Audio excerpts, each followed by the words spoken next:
Let's talk about the clothes on your back. Because, the story of how they got there is pretty wild. Over the last 100 years, the textile industry has been through not one, not two, but three massive revolutions.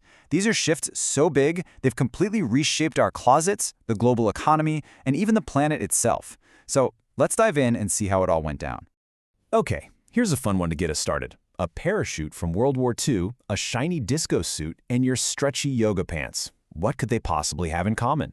Well, the answer is everything. It all points back to a single game-changing idea that kicked off the very first textile revolution, an idea that took fabric creation out of the fields and put it straight into the science lab. And that's where we begin. Revolution number 1, the chemical age. This was the moment in history when we stopped relying only on things we could grow, like cotton, or shear from sheep like wool. We started inventing brand new materials from scratch. We totally changed what our clothes were made of.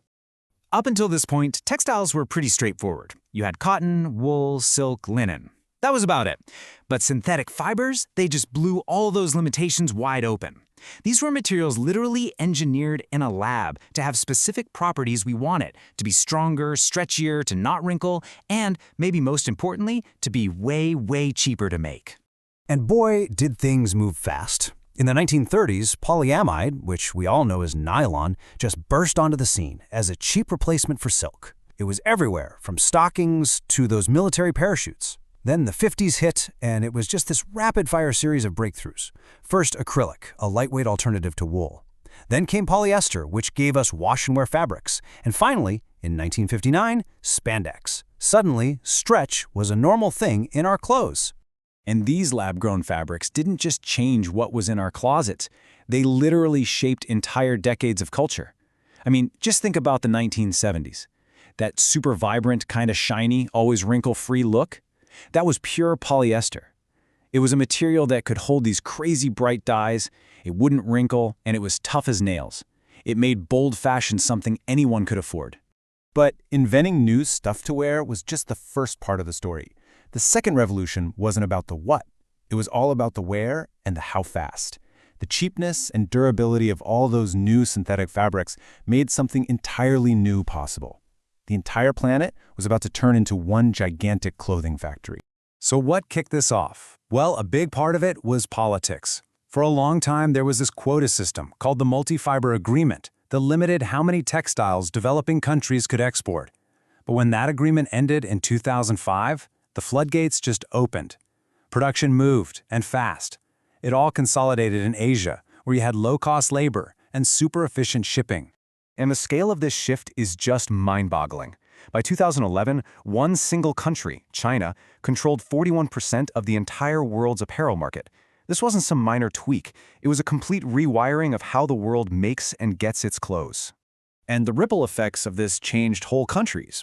You look at a place like Bangladesh, and the textile industry basically became the entire engine of their economy. It accounted for up to 75% of everything they earned from exports.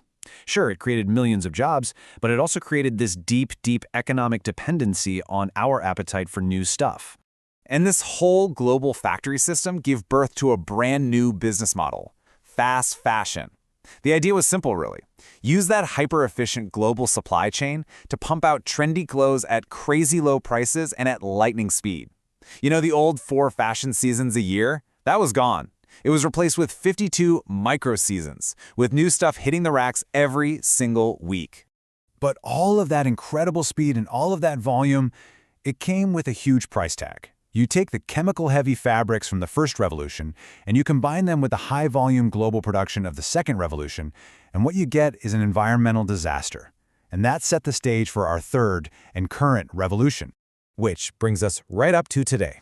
The third revolution is happening as we speak, and it's being pushed forward by two really powerful forces that are working together: digital technology and a huge demand for sustainability. So now we're changing not just what our clothes are made of, but why we're making them and how we can do it a whole lot better. I mean, just look at digital printing. It's a perfect example of how one new piece of tech can improve efficiency and sustainability.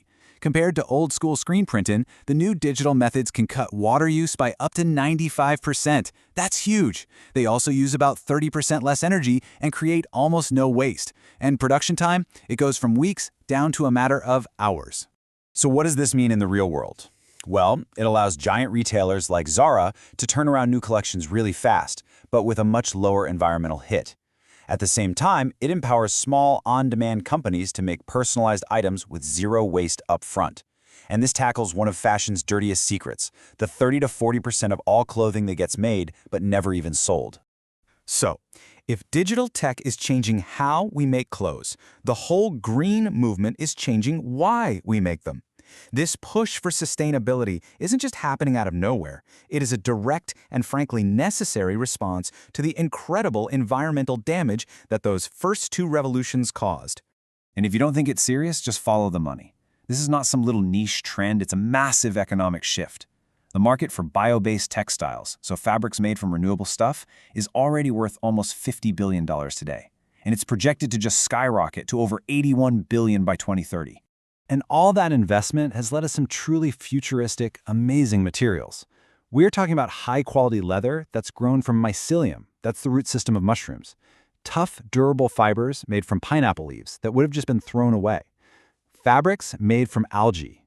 We're even re-engineering old synthetics, like polyamides, to be made from renewable castor oil instead of petroleum. It's incredible stuff. So what's the ultimate goal here? It's something called a circular economy. That just means finally breaking that old, wasteful model of take, make, and throw away. Instead, the idea is to make clothes from waste products and to design them from day one to be easily recycled back into brand new clothes, closing the loop for good. So think about it. In just 100 years, we've gone from the chemistry lab to the global factory, and now we're looking at materials made from mushrooms and pineapples and algae. It really leaves you with one fascinating question. After a century of high-tech chemistry and industrial supply chains, could the next big revolution in what we wear actually be grown in a garden?